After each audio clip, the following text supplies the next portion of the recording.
¿Qué es una constitución? Es la ley más importante de una nación, porque mediante ella se organiza el Estado, se establecen los derechos y deberes fundamentales de las personas y las funciones de los poderes públicos. La Constitución es el alma del Estado, su vida legal y su existencia orgánica fundamental. El 6 de noviembre de 1844, en la ciudad de San Cristóbal, se reunieron 30 dominicanos con el objetivo de proclamar la primera Constitución y consumar la formación de la República que meses antes, el 27 de febrero de ese mismo año, había declarado el inicio de la Guerra de Independencia mediante la separación de Haití. Esta es la historia. El inicio de la Constitución del 6 de noviembre es el manifiesto del 16 de enero de 1844.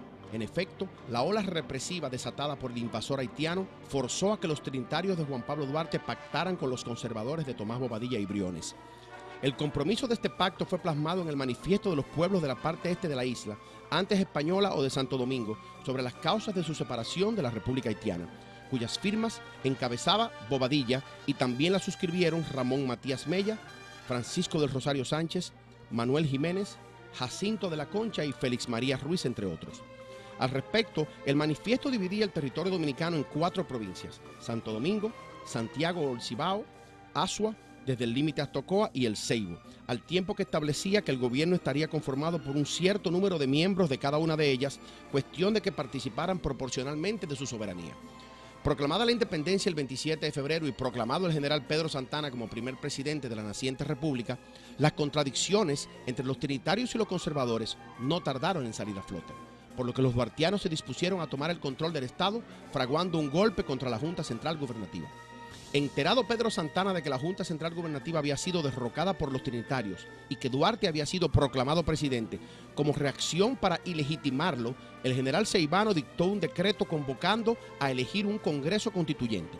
En dicho decreto, Santana señala que, después de haber sacudido el yugo de los haitianos, su primer deber es hacer un llamamiento a los pueblos para que, ejerciendo su soberanía, formen la constitución política y tracen el gobierno que mejor convenga, según los principios ya consagrados en la manifestación del 16 de enero. Se eligieron 30 constituyentes y la asamblea fue presidida por el poeta y periodista Manuel María Valencia.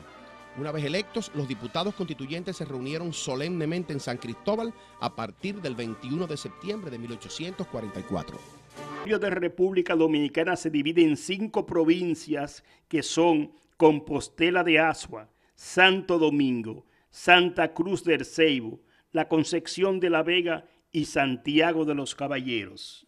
Además, el tribunado, lo que es hoy la Cámara de Diputados, se componía de 15 miembros nombrados por elección directa en razón de 3 por cada provincia.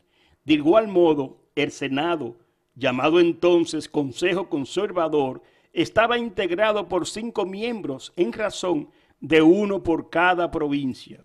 En otro aspecto, el presidente de la República no se elegía por voto directo, sino por delegado. No existía el cargo de vicepresidente de la República y la Constitución establecía que habían 4 ministerios: el de Justicia e Instrucción Pública, Interior y Policía, Hacienda y Comercio y Guerra y Marina. Nuestra norma fundamental, llamada también Carta Magna o Ley de Leyes, el contenido de la Constitución se cumpla cabalmente para beneficio de todos, porque de lo contrario, las constituciones podrían seguir siendo pedazos de papel o espacios virtuales alejados de la realidad. La elección de San Cristóbal, según la afirmación del cónsul francés Eustache Juchereau de Saint-Denis, se hizo con el fin de dejar a los diputados toda la libertad de opinión y de acción y de sustraerlos a la influencia perniciosa del espíritu de partido.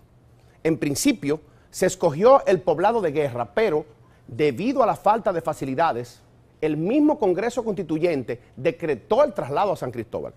Finalmente fue promulgada el 6 de noviembre de 1844.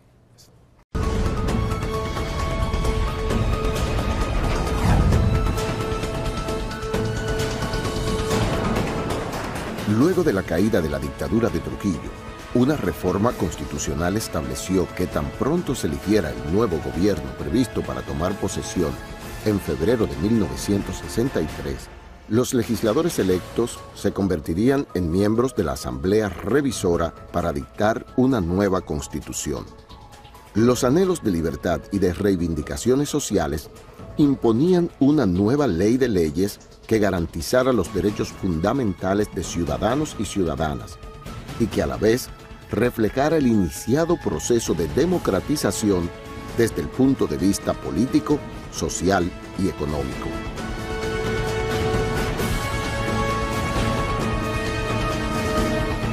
El 25 de enero de 1963 quedó instalada la Asamblea Revisora de la Constitución, incluyendo a 2 obreros entre sus miembros.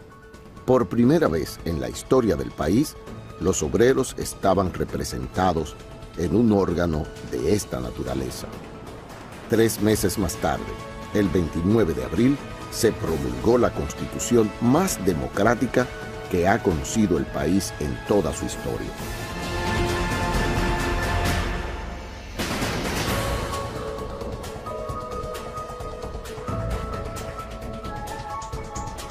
La Constitución del 63 amplió las libertades públicas y consagró la plena vigencia de los derechos humanos.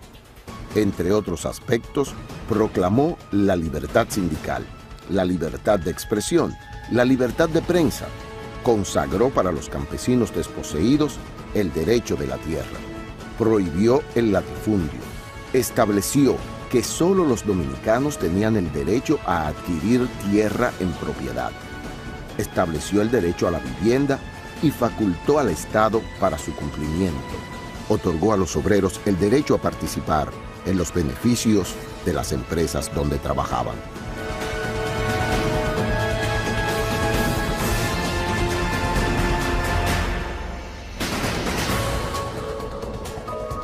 La Constitución del 63 prohibió terminantemente la violencia, tortura o coacción de cualquier especie a las personas obligadas a declarar. Prohibió la incomunicación de los presos y la publicidad vejatoria de los mismos. Estableció la responsabilidad de guardianes y aprensores de personas que se hallaran presas, eliminando la posibilidad de que alegaran órdenes superiores, al declarar como un derecho del subordinado negarse a órdenes que violaran los derechos fundamentales de las personas detenidas.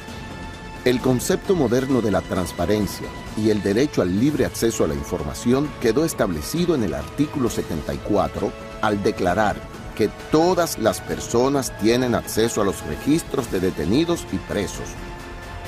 Otro concepto avanzado es el que expresa el artículo 80 sobre las cárceles, al describir a estos centros como lugares destinados a la corrección del delincuente y a la profilaxis del delito.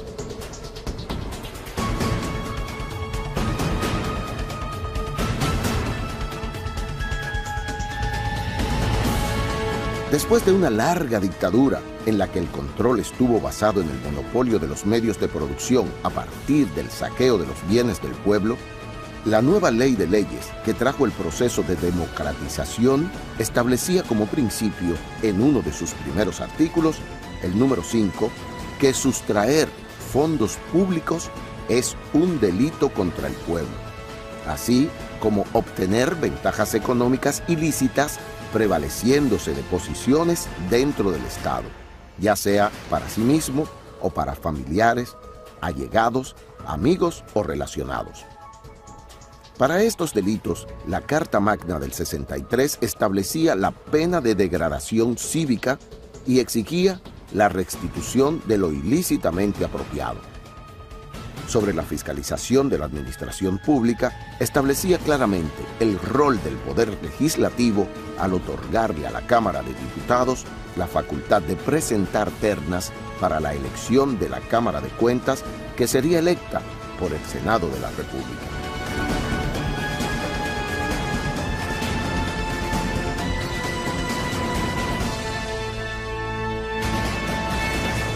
En su preámbulo, la Constitución del 63 se proclama como una carta fundamental humana, democrática y revolucionaria. Declara como parte de sus principios fundamentales proteger la dignidad humana y promover y garantizar su respeto.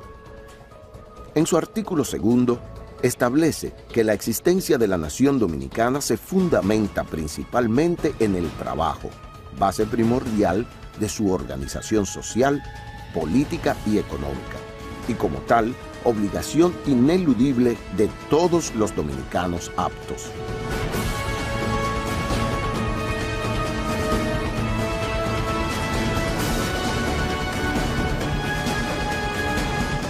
El artículo 49 de la Constitución de 1963 prohibía la diferencia entre hijos legítimos e ilegítimos o naturales, igualándoles en cualquier caso. Luego, en la reforma de 1966, este artículo fue suprimido, con lo cual el concepto de igualdad jurídica entre hijos e hijas, independientemente de la forma de unión existente entre el padre y la madre, desapareció para retornar al injusto criterio que perjudica la prole concebida fuera del matrimonio.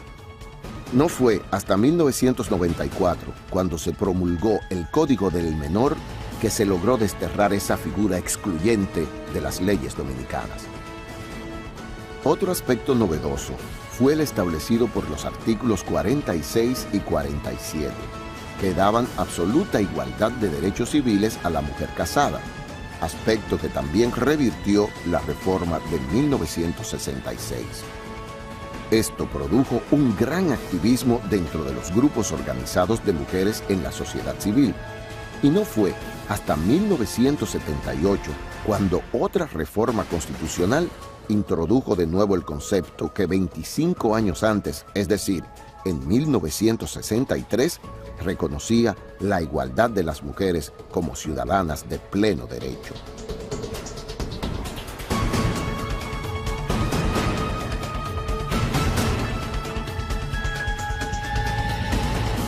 La Constitución del 63 prohibió el monopolio y las utilidades excesivas en perjuicio del interés social y colectivo, con lo cual ponía límites al enriquecimiento en la medida en que éste fuera contrario al bienestar de la mayoría, protegiendo a los más débiles y desposeídos.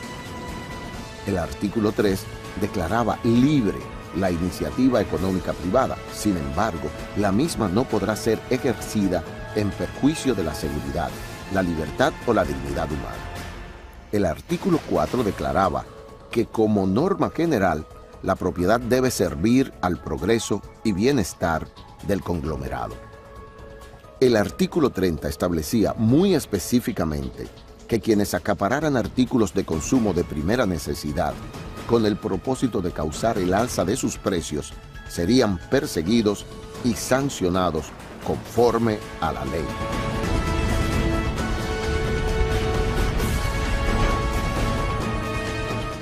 Milton Ray Guevara, presidente del Tribunal Constitucional de la República Dominicana.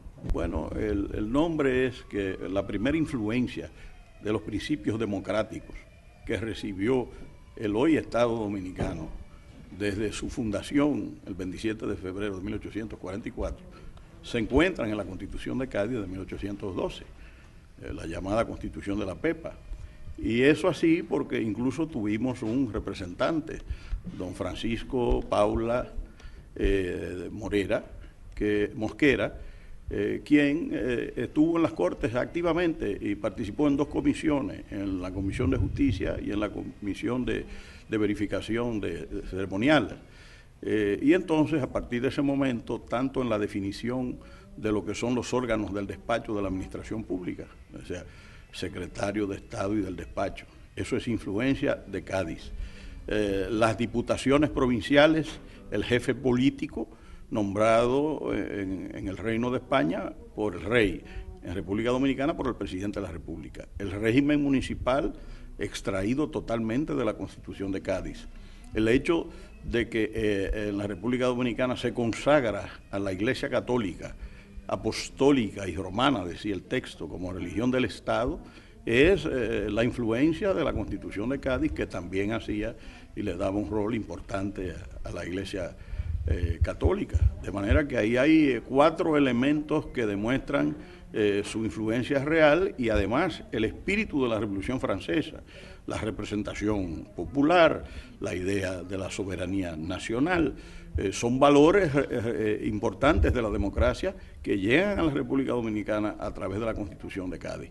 Y por eso nosotros decimos que para entender el discurrir constitucional de la República Dominicana hay que referirse a Cádiz, hay que referirse a la primera Constitución Dominicana del 6 de noviembre de 1844, a la Constitución del 29 de abril del año de 1963, la Constitución de Don Juan Bosch, la Constitución del 28 de noviembre de 1966, la del doctor Balaguer, y finalmente la Constitución del siglo XXI, la del 26 de enero de 2010. La ampliación de los derechos fundamentales, eso es extraordinario. Derechos de la tercera generación, los derechos difusos, colectivos, la consagración de que todos los derechos que aparecen en la Constitución son derechos fundamentales, pero ante todo la garantía, porque antes en República Dominicana había un listado inmenso de derechos, pero no había garantías, y no hay derechos sin garantías, se ha dicho. Y entonces aquí la tutela judicial efectiva, el habeas data, el habeas corpus, son elementos, el amparo, la protección contra la subversión constitucional, son elementos importantes, la democratización del Poder Judicial, la creación del plebiscito como un elemento de participación de la ciudadanía, la iniciativa popular legislativa o la iniciativa legislativa popular que permite que un 2% de los electores pues, inscritos puedan presentar proyectos de ley en el Congreso, los presupuestos participativos.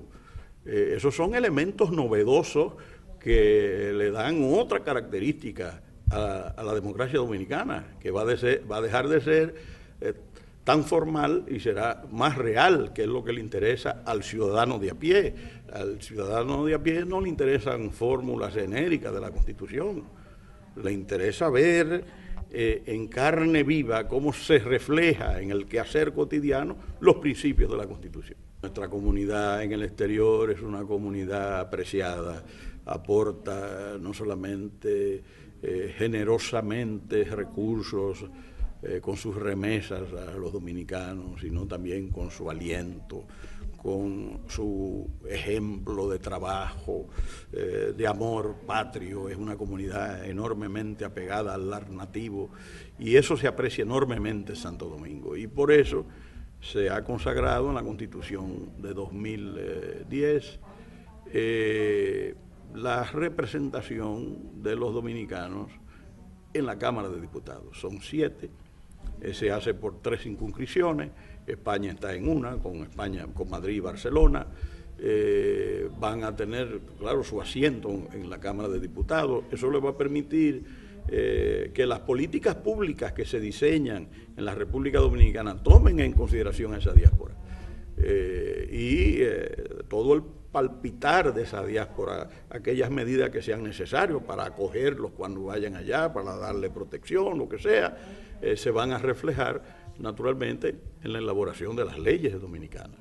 En el ámbito también de la nacionalidad hay disposiciones que tratan de cubrir más, es decir, de hacer más dominicanos a los hijos, a los descendientes de los dominicanos que están en el exterior. Yo creo que eso es un mensaje de amor a nuestra comunidad radicada en el exterior, que uno aspira a que actúen noblemente, que tengan respeto por la comunidad que los acoja, en este caso en España, que respeten las leyes, que sean dignos ejemplos de ciudadanos que están inmersos en otro país, que los recibe con generosidad y que deben comportarse a la altura de todo buen ciudadano. De la primera Constitución promulgada en noviembre de 1844 queda ya muy poco. Han sido muchas las reformas a lo largo de la historia. La primera fue apenas días después de promulgada, otorgando derechos plenos a Pedro Santana bajo el alegato de que el país estaba en guerra. Casi todas las reformas que se han hecho a la Constitución desde entonces han sido impulsadas por el interés muy específico de quien ejercía el poder en el momento, aunque por supuesto hay excepciones. Entre 1854 y 1878, los sucesivos mandatos caudillistas de Pedro Santana y Buenaventura Báez realizaron 12 reformas, casi todas alrededor del poder absoluto del presidente, con el objetivo de disponer a su antojo del ejército bajo el pretexto de la necesidad de mantener la seguridad de la nación. De esa época se destaca la Constitución de Moca de 1858, inspiración del gobierno restaurador y de corte liberal y democrático, abolida casi de una vez por Santana, que impuso nuevamente la dictadura y restableció la Constitución despótica y oligárquica del 1854. Ya luego, hacia el final del siglo XIX, cada golpe de Estado traía su reforma constitucional debajo del brazo, con la cual imponía cosas que le convenían sin cambiar mucho el fondo. El siglo XX trajo reformas importantes, como también aquellas hechas para favorecer poderosos y a veces un solo poderoso. Oigan esto, entre el 1924 y el 29, solo Horacio Vázquez reformó la Constitución 4 veces, pero a ese le ganó Trujillo, que entre el 34 y el 60 la reformó 7 veces. Una de ellas, la reforma del 55, fue importante porque introdujo derechos sociales, pero el dictador aprovechó para preservar su fortuna, declarando sus bienes inembargables, incluso los de su familia, después de su muerte. La modificación de 1960 que hizo Trujillo fue casi exclusivamente para impedir que cualquier hijo de extranjeros pudiera ser presidente. Juan Bosch, que ya era un líder en el exilio, donde desde el 1939 se había fundado el PRD, tenía esa condición. Era hijo de español y puertorriqueña. También en la modificación del 60, Trujillo modificó la edad a partir de la cual se podía ser presidente, reduciéndola a 25 años, porque Trujillo soñaba con la idea de que su hijo Ramfis llegara a ocupar ese puesto.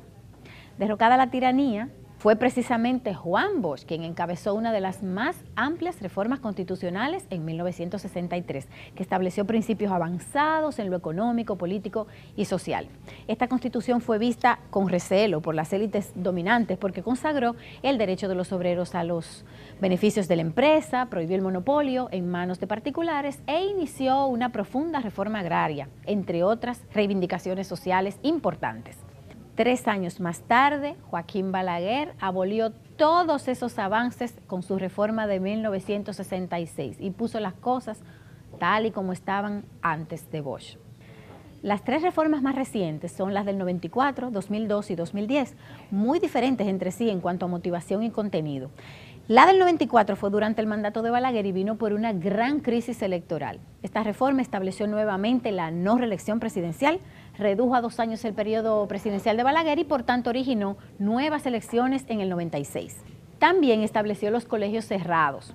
La del 2002 fue durante el mandato de Hipólito Mejía y también fue de corte electoral, pero totalmente contraria a la anterior. Restableció la reelección presidencial y eliminó los colegios electorales cerrados.